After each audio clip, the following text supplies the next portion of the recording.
नमस्कार प्यारे विद्यार्थियों, आज मैं मीनू सुखमन हिंदी मिस्ट्रेस सरकारी कन्या सीनियर सेकेंडरी स्कूल रूपनगर से हाजिर हूँ आपके लिए 10वीं श्रेणी के पाठ 10 वाक्य शुद्धि को लेकर।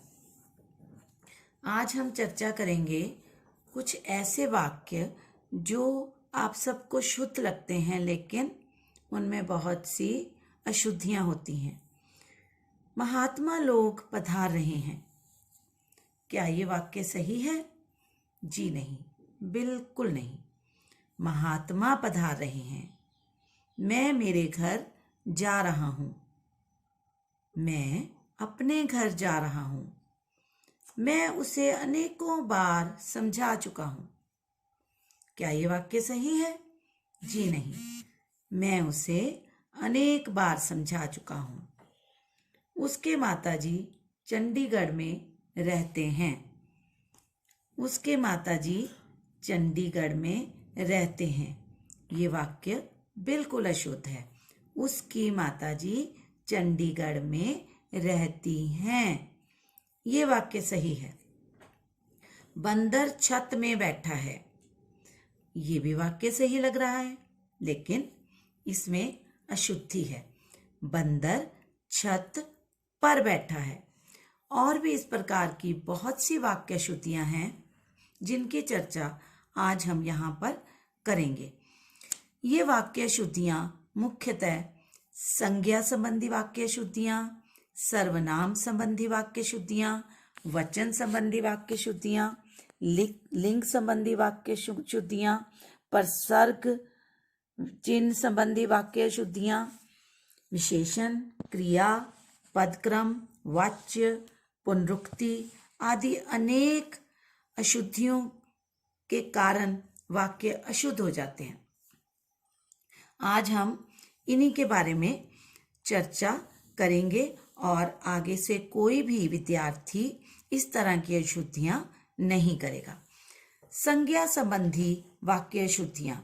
सबसे पहले हम लोग चर्चा करेंगे संज्ञा संबंधी वाक्य अशुद्धियों की। वह रविवार के दिन तुम्हारे घर जाएगा। सबसे पहला वाक्य, वह रविवार के दिन तुम्हारे घर जाएगा। ये वाक्य इस प्रकार अशुद्ध है। इसको शुद्ध कैसे लिखेंगे? वह रविवार को तुम्हारे घर जाएगा, क्योंकि वार का अर्थ दिन ही होता है। आपकी नारी का क्या नाम है? क्या ये वाक्य सही है? जी नहीं। आपकी पत्नी का क्या नाम है? मैं अपने दादे के घर जाऊंगी। मैं अपने दादा के घर जाऊंगी। नंबर 4, माली जल से पौधों को सींचता है। माली जल से पौधों को सींचता है। बिल्कुल गलत वाक्य। माली पौधों को सींचता है। सींचना जल से ही होता है बेटा। उसने सभा में क्रोध प्रकट किया। क्रोध प्रकट नहीं किया जाता। उसने सभा में रोष प्रकट किया। लड़का ने पत्र लिखा। जी नहीं, लड़के ने पत्र लिखा। दूसरी जो वाक्य संबंधी अशुद्धि है वो है सर्वनाम संबंधी अशुद्धियां। सर्वनाम संबंधी अशुद्धियों में सबसे पहले देखो बाहर दरवाजे पर कौन आया है। देखो बाहर दरवाजे पर क्या आया है। देखो बाहर दरवाजे पर क्या आया है, अशुद्ध वाक्य है। देखो बाहर दरवाजे पर कौन आया है। दूध में कौन गिर गया? जी नहीं, दूध में क्या गिर गया है। नंबर 3, मैं इस संबंध में मेरी राय प्रकट कर चुका हूं। जी नहीं, मैं इस संबंध में अपनी राय प्रकट कर चुका हूं। नंबर 4, मेरे को स्कूल जाना है। जी नहीं, मुझे स्कूल जाना है। नंबर 5, तुम तो आ गए किंतु तुम्हारा सामान नहीं आया। इस वाक्य में कुछ भी अशुद्ध नहीं लग रहा। तुम तो आ गए किंतु तुम्हारा सामान नहीं आया। क्या इसमें कुछ अशुद्ध लग रहा है? जी नहीं। तुम तो आ गए हो किंतु तुम्हारा सामान नहीं आया। तुम तो आ गए हो किंतु तुम्हारा सामान नहीं आया। नंबर 3 है वचन संबंधी अशुद्धियां, एक वचन और बहुवचन। अब वचन संबंधी अशुद्धियां कैसे करते हैं विद्यार्थी? 2 व्यक्ति के लिए खाना बना है। जी नहीं, 2 व्यक्तियों के लिए खाना बना है। नंबर 2, सिपाही ने युद्ध में प्राण की बाजी लगा दी। क्या ये वाक्य गलत प्रतीत होता है? नहीं ना, लेकिन ये वाक्य बिल्कुल अशुद्ध है। सिपाही ने युद्ध में प्राणों की बाजी लगा दी।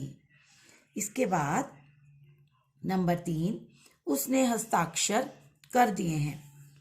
उसने हस्ताक्षर कर दिए हैं, ये भी वाक्य सही प्रतीत हो रहा है। इसी तरह की वाक्य शुद्धियां हम पकड़ नहीं पाते। उसने हस्ताक्षर कर दिए हैं, इसमें जो हस्ताक्षर है वो बहुवचन है। नंबर 4, हम आपकी कृपाओं को कभी भूल नहीं सकते। इसमें अशुद्ध क्या है? सोचो, हम आपकी कृपाओं को कभी भूल नहीं सकते, बिल्कुल अशुद्ध। हम आपकी कृपा को कभी भूल नहीं सकते। अब नंबर 4, इसके बाद हमने अभी तक किया संज्ञा संबंधी अशुद्धियां, सर्वनाम संबंधी अशुद्धियां और वचन संबंधी अशुद्धियां। इसके बाद हम करेंगे लिंग संबंधी अशुद्धियां। कवि महादेवी वर्मा को कौन नहीं जानता? इसमें क्या अशुद्ध है? सोचो सोचो, कवि महादेवी वर्मा को कौन नहीं जानता? लेकिन कवि महादेवी वर्मा में कवि शब्द जो है वो गलत है, क्योंकि महादेवी वर्मा जी के लिए कवयित्री शब्द का प्रयोग होगा। लिंग संबंधी अशुद्धियां कर रहे हैं हम, तो कवि महादेवी वर्मा नहीं, कवयित्री महादेवी वर्मा को कौन नहीं जानता। नंबर 2, पीतल सस्ती हो गई है। अब पीतल सस्ती हो गई है, चांदी तो सस्ती ही होती है, तो हमें प्रतीत होता है कि पीतल भी सस्ती हो गई है, लेकिन नहीं, पीतल जो है वो पुल्लिंग है, तो पीतल सस्ता हो गया है। अगर लोहा होगा तो भी सस्ता हो गया है। सोना, तांबा, सब धातुएं जो हैं वो पुल्लिंग हैं और जो चांदी है वो स्त्रीलिंग है। वास्तव में सभी जो धातुएं हैं वो पुल्लिंग होती हैं, लेकिन जो चांदी है वो अपवाद है। समझ गए बच्चे? नंबर 3, पानी गिर गई है। पानी गिर गया है, पानी जो है वो पुल्लिंग है। इसमें पानी, तेल, घी, शरबत, दूध, ये सब पुल्लिंग हैं। लेकिन अब जो लस्सी है तो वह भी पेय पदार्थ, लेकिन लस्सी अपवाद है, चाय अपवाद है, कॉफी अपवाद है। तो लस्सी गिर गई है, चाय गिर गई है, कॉफी गिर गई है और पानी गिर गया है। मेधावी मेरी अनुज है। अब मेधावी लड़की है, स्त्रीलिंग, तो अनुज पुल्लिंग, तो मेधावी मेरी अनुजा है। वह अध्यापिका विद्वान है, गलत। अब स्त्रीलिंग होता है विदुषी, तो अध्यापिका स्त्रीलिंग है, तो वह अध्यापिका विदुषी है। समझ गए बच्चे? ये थी कुछ लिंग संबंधी अशुद्धियां। इसके बाद हम चर्चा करेंगे परसर्ग चिन्ह संबंधी अशुद्धियां। परसर्ग चिन्ह मतलब कारक चिन्ह। कारक चिन्हों के बिना कोई भी वाक्य जो है वो पूरा नहीं होता। अब नंबर 1, मुकेश ने पुस्तक पढ़ता है। अब यहाँ पे ने की क्या आवश्यकता? मुकेश पुस्तक पढ़ता है। नंबर 2, उसने भूख लगी है। उसने भूख लगी है नहीं, उसको भूख लगी है। नंबर 3, अरविंद स्कूल को जा रहा है। अब ये वाक्य भी सही लगता होगा, कि अरविंद स्कूल को जा रहा है, लेकिन नहीं। जो गतिवाचक क्रियाओं में स्थान सूचक क्रम के साथ को प्रसर्ग नहीं लगता। अरविंद स्कूल जा रहा है। नंबर 4, पिंकी से हमें उसकी माताजी के स्वर्गवास होने की खबर मिली। अब पिंकी से खबर नहीं मिली बेटा। कारक जो होता है उसमें चिन्ह का प्रयोग से प्राय मध्यवस्था सूचक शब्दों के साथ द्वारा, के द्वारा चिन्हों का प्रयोग होता है। जब पिंकी से लिखते हैं हम तो वाक्य जो है वो अशुद्ध हो जाता है। पिंकी से हमें उसकी माताजी के स्वर्गवास होने की खबर मिली, अशुद्ध वाक्य होगा। इसमें शुद्ध वाक्य क्या होगा? पिंकी के द्वारा हमें उसकी माताजी के स्वर्गवास होने की खबर मिली। नंबर 5, हम पढ़ने को स्कूल जाते हैं। हम पढ़ने के लिए स्कूल जाते हैं। मैं मेरी दादी के पास जा रहा हूं। यहां मैं मेरी शब्द अशुद्ध होगा। मैं अपनी दादी के पास जा रहा हूं। नंबर 7, पेड़ों में मत चढ़ो। पेड़ों में जो कारक है वो यहां पर अशुद्ध है। पेड़ों पर मत चढ़ो। अगला जो वाक्य संबंधी अशुद्धि है वो है विशेषण संबंधी कुछ अशुद्धियां, जिसकी हम चर्चा आपके साथ करेंगे। नंबर 1, वह मधुरतम गाती है। अब विशेषण मधुरतम यहाँ पर अशुद्ध है। वह मधुर गाती है, मधुरतम नहीं, मधुर। नंबर 2, उसने झूठ बात कही। उसने झूठी बात कही। जो विशेषण है वो यहाँ पर झूठी का प्रयोग ही होगा, ना कि झूठ का।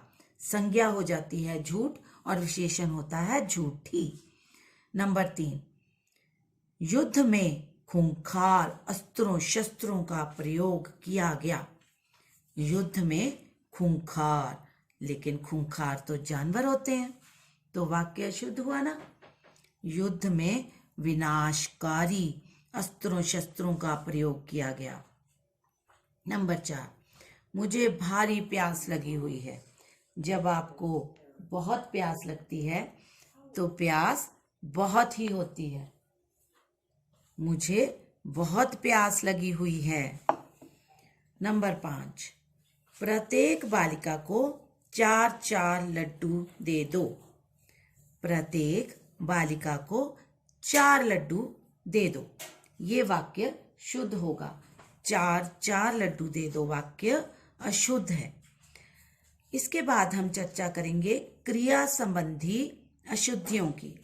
जो काम हो रहा है उस संबंधी बहुत सी अशुद्धियां जो विद्यार्थी हैं वो करते हैं।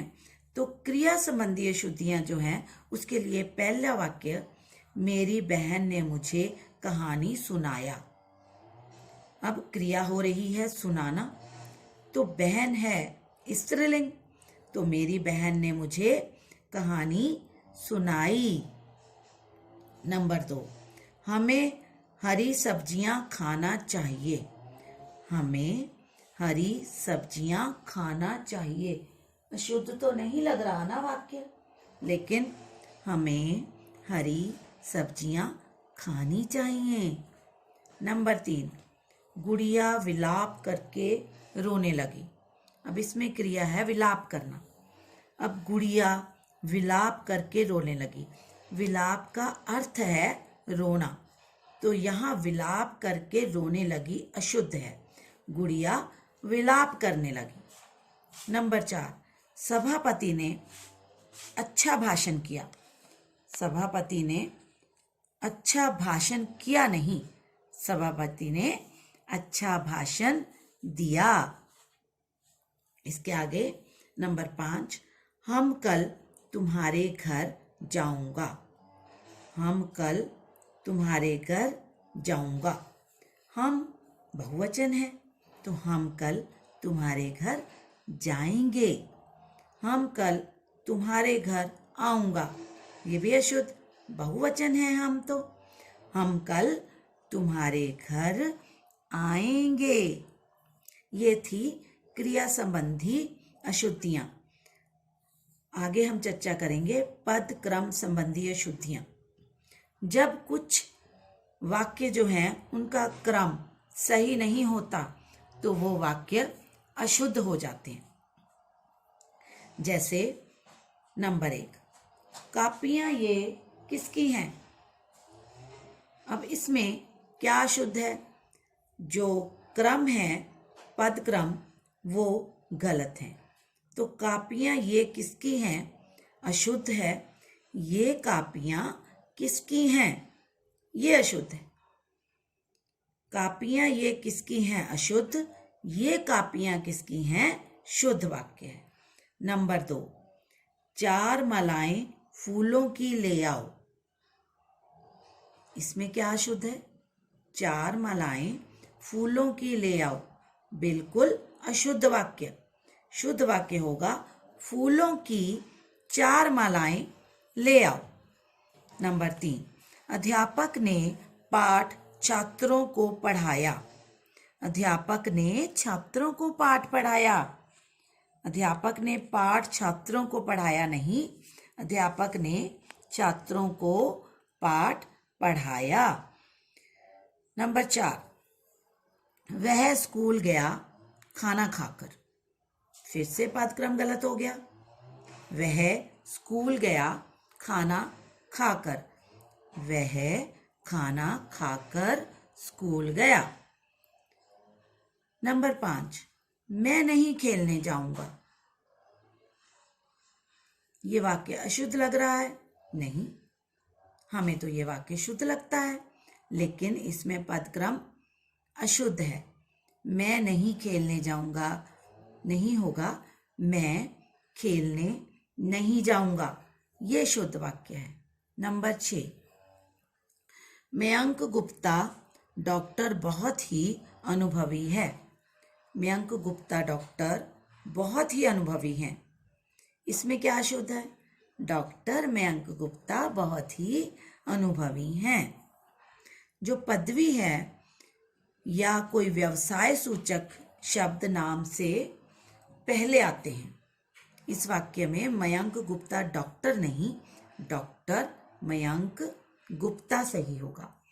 अब नंबर 9, वाच्य संबंधी अशुद्धियां। कुछ अशुद्धियां जो हैं वो वाच्य संबंधी होती हैं, जो आमतौर पे आप विद्यार्थी गण अपने बोलने या लिखने व्याकरण संबंधी अशुद्धियां करते हो। तो वाच्य संबंधी अशुद्धियों में पुलिस द्वारा चोर को पकड़ा गया। पुलिस द्वारा चोर को पकड़ा गया, वाक्य तो शुद्ध लग रहा है। अब ध्यान से देखो, पुलिस द्वारा चोर पकड़ा गया। पुलिस द्वारा चोर को पकड़ा गया नहीं, पुलिस द्वारा चोर पकड़ा गया। अब नंबर 2, ये पंक्तियां पंत जी की कविता से ली गई हैं। क्या ये वाक्य अशुद्ध है? ये पंक्तियां पंत जी की कविता से ली गई हैं। ये पंक्तियां पंत जी की कविता से ली गई हैं। नंबर 3, अध्यापक ने हमसे लेख लिखाया। अध्यापक ने हमसे लेख लिखाया, जी नहीं, अध्यापक ने हमसे लेख लिखवाया। मेरे द्वारा पत्र लिखा। मेरे द्वारा पत्र लिखा। मेरे द्वारा पत्र लिखा गया।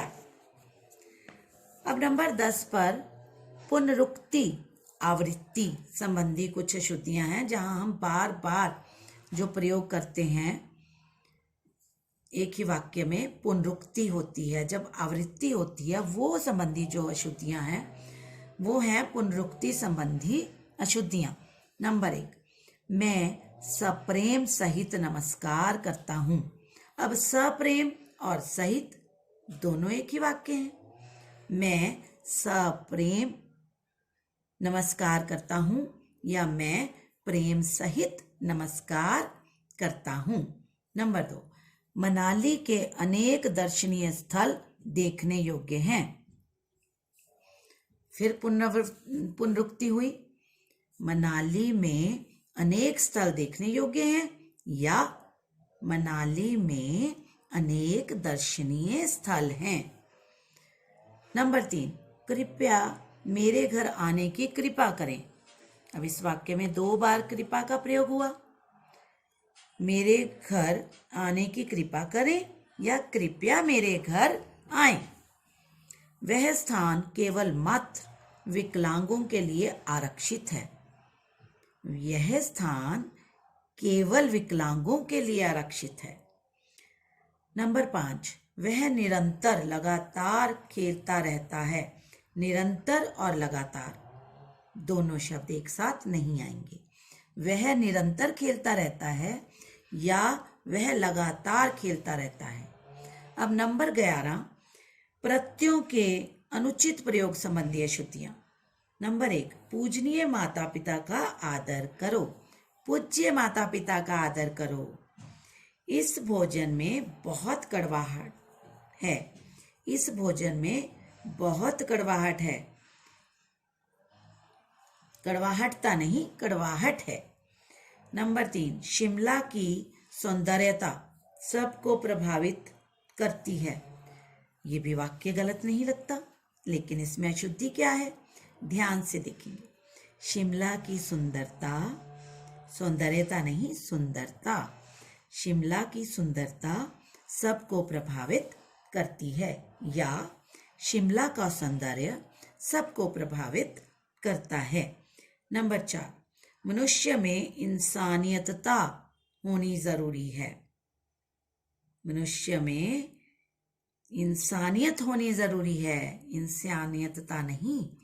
नंबर 12, अनावश्यक शब्दों के प्रयोग संबंधी अशुद्धियां। जब अनावश्यक शब्दों का प्रयोग किया जाता है तो वाक्य जो है वो अशुद्ध हो जाता है। वह बुरी तरह से घबरा गया। वह बुरी तरह घबरा गया। नंबर 2, वह बेफजूल बोल रहा है। वह फजूल बोल रहा है, बेफजूल नहीं बेटा, उससे अर्थ जो है वो बदल गया। नंबर 3, दुष्टों के डर से डरो मत। दुष्टों के डर से डरो मत। अनावश्यक शब्दों का प्रयोग हुआ। दुष्टों से डरो मत। हमें वहां जाने से जरूर लाभ प्राप्त होगा। हमें वहां जाने से जरूर लाभ होगा। उसके पिताजी अफसर लगे हुए हैं। उसके पिताजी अफसर हैं। ये थी कुछ वाक्य संबंधी अशुद्धियां। अभ्यास के लिए आज हम आपको कुछ वाक्य देंगे, अशुद्ध वाक्य, जिनको आप शुद्ध करके लिखेंगे। नंबर 1, वह बुधवार के दिन आएगा। नंबर 2, चारों अपराधियों का नाम बताओ। नंबर 3, मेरे को दिल्ली जाना है। नंबर 4, उसका आंसू निकल आया। नंबर 5, मेले में बच्ची गुम हो गया। मेले में बच्ची गुम हो गया। नंबर 6, रानी छत में खेल रही है। नंबर 7, वह चले गए। नंबर 8,